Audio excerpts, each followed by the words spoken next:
سورۃ الناس اب یہ آخری سورت ہے میرے نزدیک. یہ آخری گروپ جو ہے سورتوں کا جو سورہ ملک سے شروع ہوا ہے.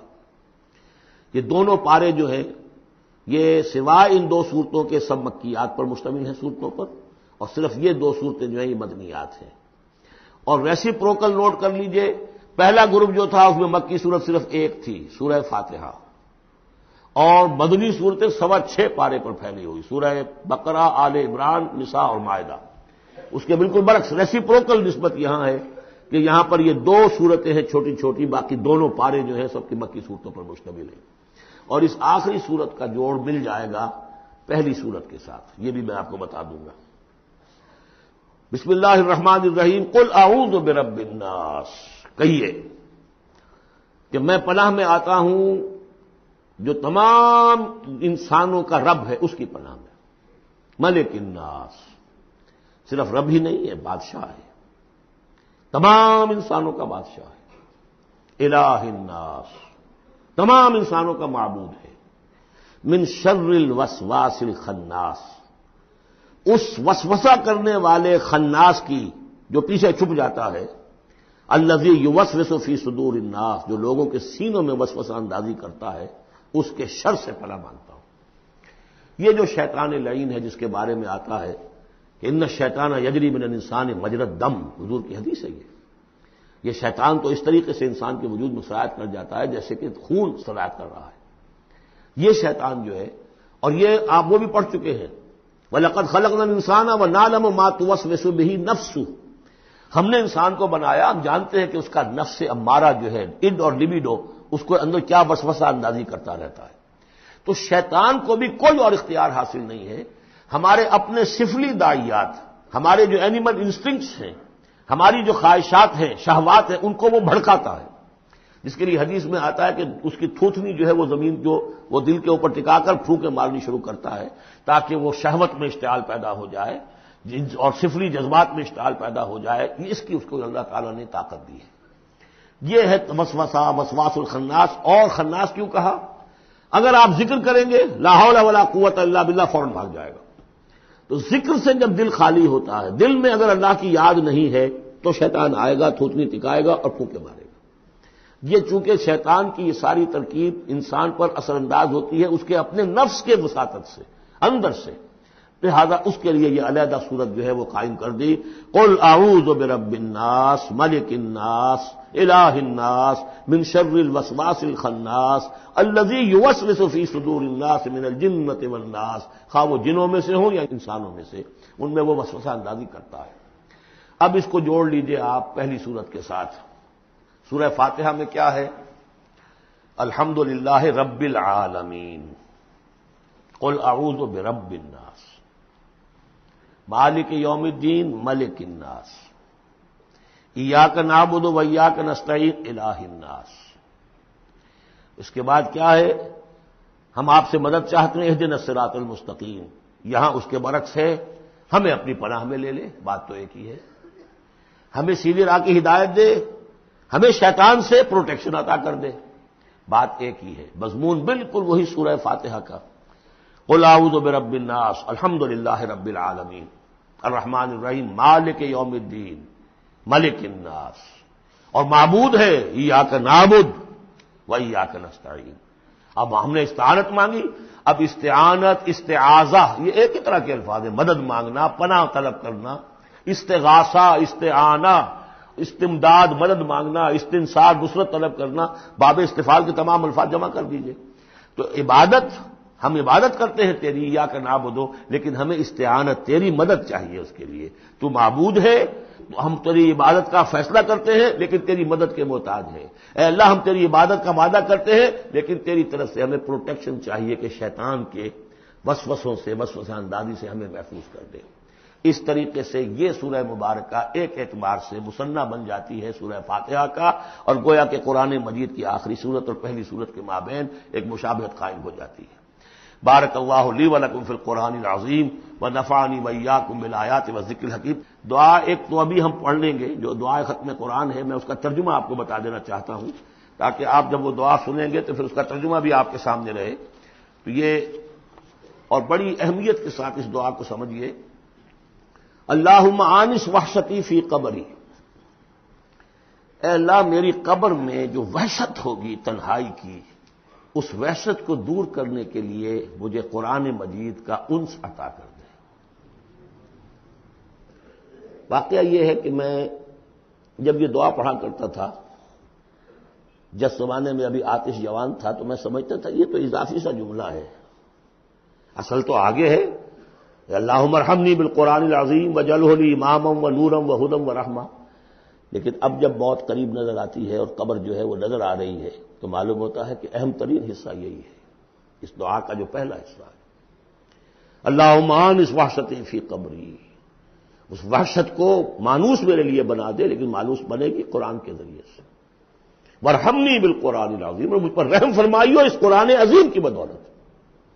واجعلہ لی اماما ونورا وہدی ورحمہ، اور اس دنیا میں پروردگار اس قرآن کو میرے لیے امام بنا دے، میں اس کی پیروی کروں۔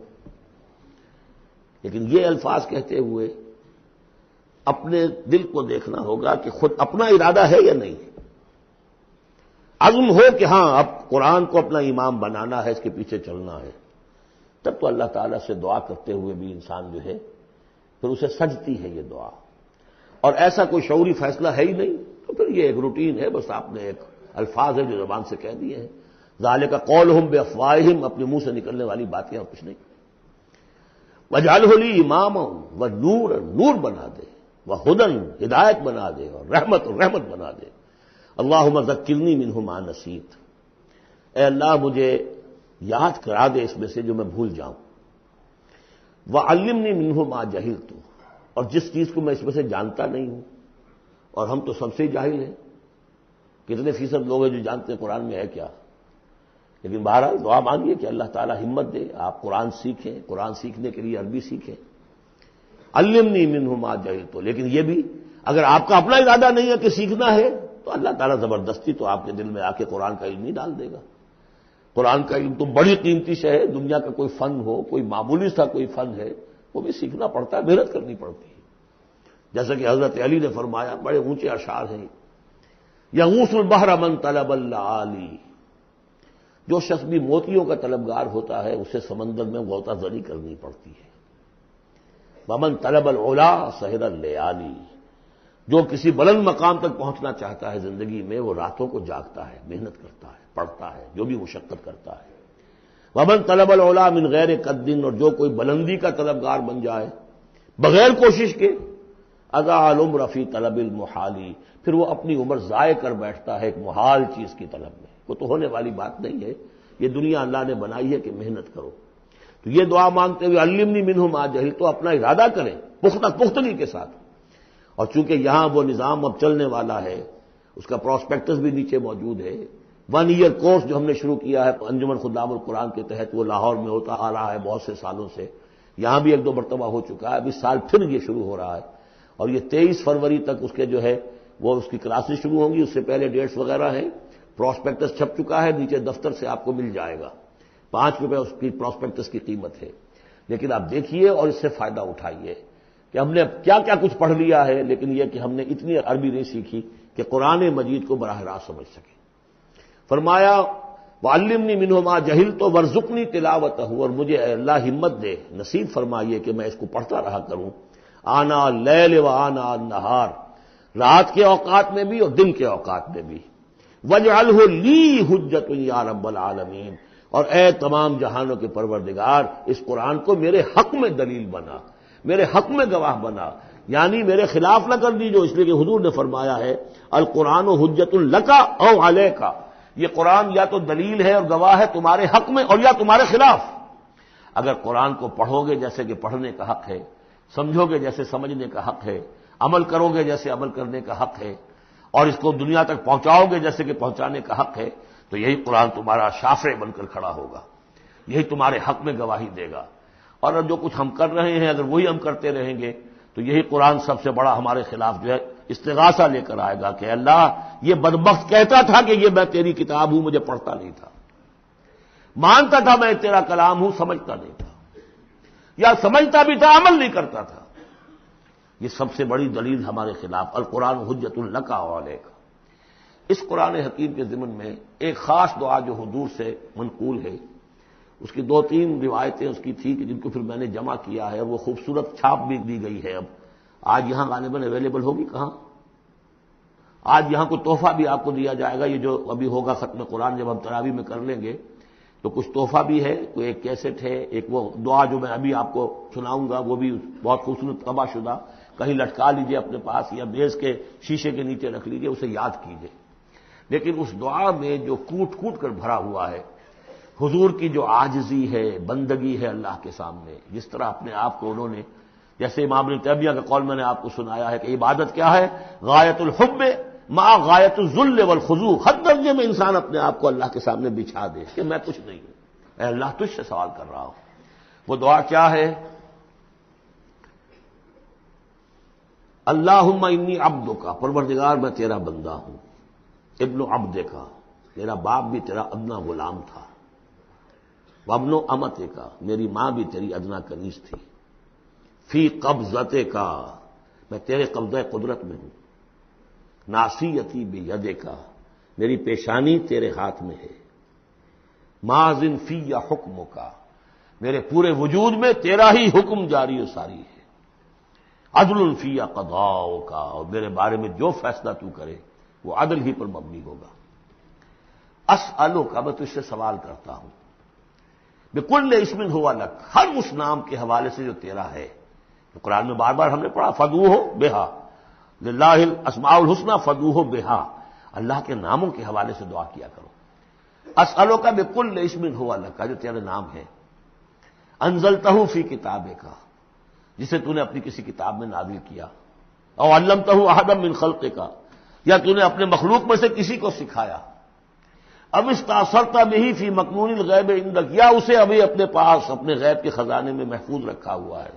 سارے ناموں کا حوالہ دے کر اسألو کا کیا؟ ان تجعل القرآن ربیع قلبی، اس قرآن کو میرے دل کی بہار بنا دے، ونور صدری، میرے سینے کا نور بنا دے، وذہاب ہمی، اور میرے ہموم اور غموم کا، غموں کا اور جو بھی تفکرات ہیں ان کا دور کرنے والا، جلا حزنی، میرا کوئی غم ہو افسوس ہو اس کو بھی ختم کر دینے والی چیز، اس کا ذریعہ اس قرآن کو بنا دے۔ تو یہ بڑی عظیم دعا ہے جس میں ایک طرف عبدیت کی انتہا ہے، تواضع، اللہ کے سامنے تذلل، اور پھر یہ کہ مانگنے کی شے اصل میں قرآن سے کیا ہے، اللہ سے مانگنے کی شے کیا ہے؟ الرحمن علم القرآن، یہ ہے سب سے بڑی دولت۔ یا ایھا الناس قد جاءتکم موعظۃ من ربکم وشفاء لما فی الصدور وہدی ورحمۃ للمؤمنین قل بفضل اللہ وبرحمتہ فبذلک فلیفرحوا ھو خیر مما یجمعون۔ تو یہ دعا جو ہے آپ مانگیں گے، اور اسی پر اب میں اپنی گفتگو ختم کر رہا ہوں۔ بہرحال جو بھی خدمت میں کر سکا ہوں، 25 دن آج ہو گئے ہیں، اس سے پہلے 3 دن میں یہاں آ چکا تھا، 2 دن میرے لیکچرز ہوئے ہیں یہاں پر تعارف قرآن کے ضمن میں، 25 دن تک یہ معاملہ چلا ہے، روزانہ 4 گھنٹے، آج 2 گھنٹے 2.5 گھنٹے ہو گئے ہیں، ایک روز 5 گھنٹے بھی تھے۔ اللہ تعالیٰ میری اس محنت کو قبول کرے۔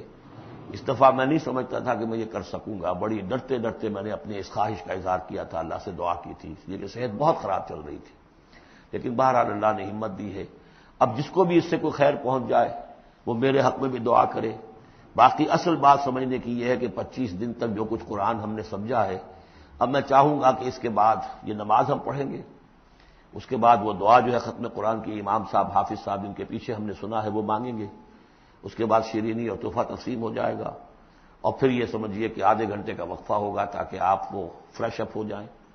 پھر 1 گھنٹے میں جتنے سوالات کے جوابات میں دے سکوں گا، جو سوالات آئے ہیں میں جواب دوں گا، باقی کو پھر قرض رکھ لیں گے، پھر کسی کبھی یار زندہ صحبت باقی، اور پھر جو ہے مجھے آپ سے آخری گفتگو کرنی ہے، اور مجھے بتانا ہے کہ دین کا کوئی کام جو میں کر رہا ہوں کس نہج سے کر رہا ہوں، اس کے کون کون سے شعبے ہیں، کس کس سے آپ کس طور سے متعلق ہو سکتے ہیں، اس میں میری دعوت کیا ہے، میرے دست و بازو بنے تو، اور اپنے طور پر کریں تو، اللہ تعالیٰ کے دین کے لیے۔